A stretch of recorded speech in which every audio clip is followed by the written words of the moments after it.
Terima kasih. Selamat sore semuanya. Selamat sore Kang Triawan, Kang Erhi, Mas Riki. Saya sebenarnya jarang sih ke Menara Kadin. Hanya kalau meeting aja Kang ya. Untung tadi nggak nyasar ya. Tapi Siap. macet hari ini sih. Iya, iya, siap. Ya, anyway, kita selalu ngomong soal data, jadi mungkin saya sedikit juga share ya mengenai industri film di Indonesia gitu. Agak sedikit mundur sedikit, tapi saya coba nggak panjang-panjang. Jadi sebenarnya film Indonesia itu memang fluktuatif sih, naik turun. Sempat kita di masa jaya tahun 70 80-an gitu ya, terus kita sempat mati suri tahun 90-an. Kita baru ada revival lagi tahun 2000-an berkat Mbak Mira dengan dua film fenomenal. Ada Dengan Cinta waktu itu tahun 2002. Setelah itu naik naik naik naik sampai 2007 kita sempat mengalami mungkin waktu itu sempat puncak ya karena kita sempat mencapai 30 juta penonton waktu itu rekor dan 56% market share sebenarnya. Jadi kita udah mengalahkan film asing sebenarnya tahun 2007. Tapi karena eh, banyak faktor ya. Salah satu mungkin karena nggak ada distributor di Indonesia. Makin banyak PH yang berlomba-lomba bikin film yang apa adanya lah istilahnya ya. Saya nggak mau coba tapi apa adanya dan dengan budget seadanya apa dan memflooding market dengan film-film yang begitulah gitu ya. Dan secara perlahan tapi pasti film Indonesia perlahan turun lagi. Dari yang tadi 30 juta itu sempat turun sampai tahun 2011 itu titik nadirnya kita cuma 11 juta penonton setahun. Bayangin. 11 juta penonton selama setahun dan gak ada satupun film tembus sejuta waktu itu. Dan mengalami kondisi seperti itu kurang lebih 15 juta tiap tahun sampai tahun 2016 kita revival lagi yang sebenarnya kalau gak ada pandemi sih kita naik terus itu. Tahun 2016 itu kita mencapai 35 juta penonton. Jadi waktu itu record that time itu udah paling tinggi. Dengan ada 10 film tembus 1 juta penonton lebih gitu. Dan lagi-lagi Mbak Mira yang juga salah lokomotifnya dengan film Ada Batin Dengan Cinta 2 waktu itu. Dan banyak lagi lah film itu waktu itu ada Warkop, ada My Stupid Boss dan banyak lagi. 2016 35 juta penonton, 2017 naik lagi jadi 40 juta penonton, 2018 naik lagi jadi eh, belum belum 2019 ya 51,2. Iya. 51,2 ya, naik lagi 10 juta terus naik lagi jadi 51,9. Jadi kita sepakat karena ini unprecedented ya, nggak pernah ada negara yang penonton lokalnya itu naik 20% lebih tiap tahunnya itu. Hanya pernah terjadi di Cina awal tahun 2000-an lah sampai tahun 2007 itu. Karena mereka pada pembangunan bioskop yang gila-gilaan waktu itu. Kita kan enggak gitu kan. Jadi semua waktu itu seluruh dunia menoleh, wah Indonesia next big thing ya. Sayangnya setelah 2019 pandemi happen. Kita semua sempat terpuruk dan pesimis lah ya. Tapi untungnya ternyata industri kita bounce back lebih cepat daripada yang kita duga. Tahun 2002 lalu itu tadi sebelum oleh Edwin, kita mecahin rekor dengan 54 juta penonton gitu ya. Dengan 14 film tembus 1 juta, lebih dari 1 juta dan KKN tembus 10 juta penonton. Tapi hanya satu yang pasti sih di dunia film kita ini bahwa nggak ada yang pasti. Jadi terlihat dari tahun 2023 ini kita mulai ngobrol antara dengan teman-teman produser baik dari Aprovi maupun yang lain. Kenapa 3 bulan terakhir ini semua film cenderung sepi gitu, lesu ya. Bahkan film-film yang dianggap akan jadi besar sama sekali nggak mencerminkan angkanya itu. Ada memang satu film yang sukses tembus 1 juta penonton jadi waktu maghrib bahkan udah 2 juta 2,1 juta penonton gitu ya.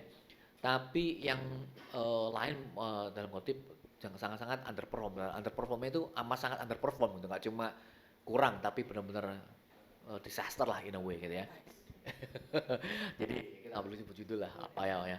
Kadang ada beberapa judul juga. Tapi itu bikin kita mencoba untuk mengevaluasi lagi sih kita semua teman-teman produser apa yang terjadi gitu ya. Sempat ada omongan sekarang yang laku cuma horor.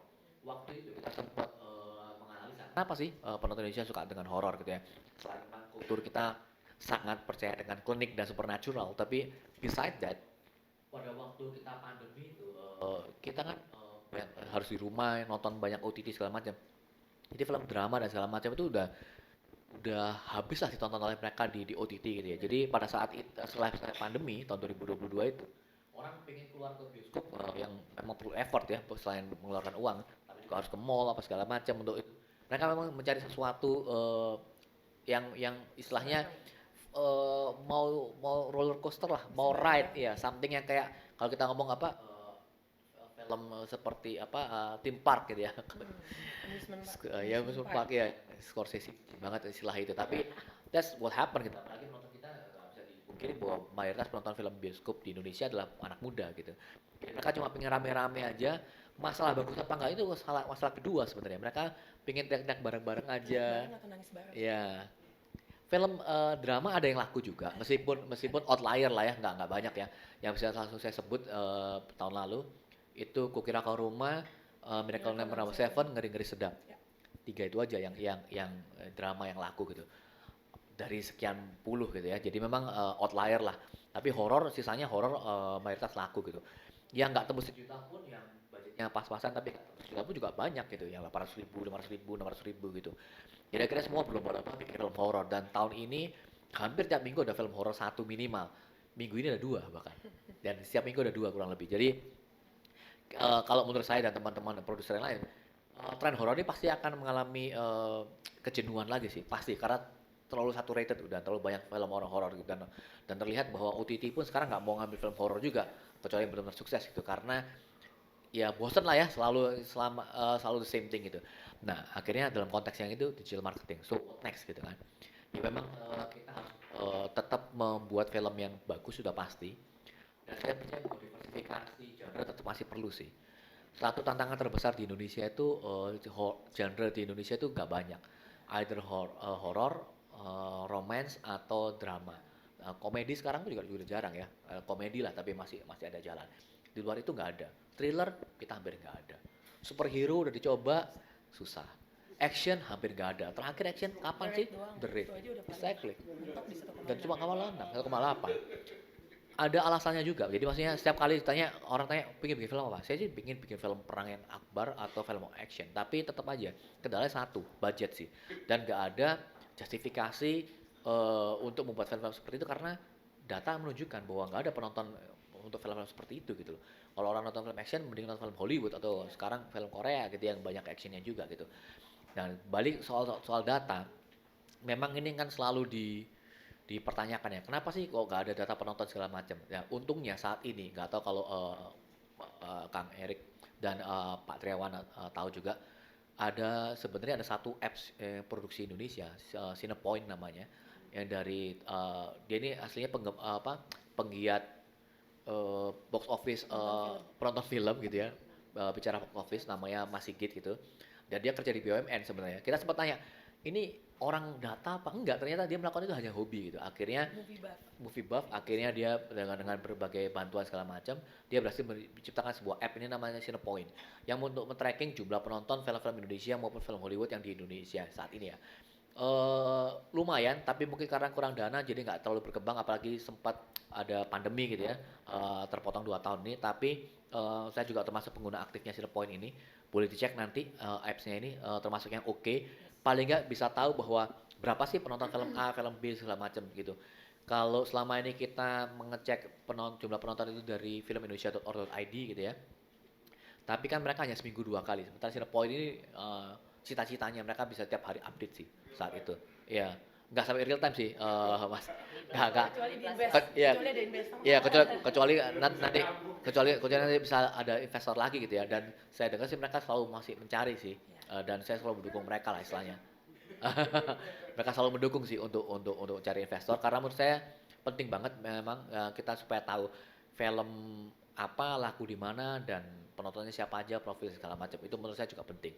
Tapi ya itu tantangan di kita sebagai produser film untuk marketing memang sayangnya karena kita nggak ada distributor, akhirnya kita juga coba untuk memahami gimana sih sebenarnya marketing film gitu ya. Dan saat ini kita selalu bekerja sama dengan pihak luar seperti misalnya bekerja sama dengan Bubu juga. Kita juga punya tim in-house sekarang di sini. Cuma tetap aja kita selalu kayak meraba-raba karena apa? Kita hanya bisa menebak karena selera penonton selalu berubah ya pasti gitu ya. Dan setelah pandemi ini benar-benar berubah banget sih. Dan bukan hanya saya gitu ya, saya sempat ngobrol juga dengan beberapa produser senior. Selera penonton itu berubahnya sampai kadang-kadang orang mau bikin film apa lagi juga nggak tahu gitu. Contohnya ada satu PH yang selama ini sukses gitu ya. Mereka hingga saat ini dua tahun ini nggak ada satupun film yang tembus 1 juta. Mereka juga bingung kenapa gitu. Dan jujur aja saya juga nggak bisa menjawab karena digital marketing jelas lebih efektif daripada marketing yang lain. Karena setahu saya marketing billboard apa nggak tahu, correct me if I'm wrong ya, udah nggak terlalu jalan gitu ya.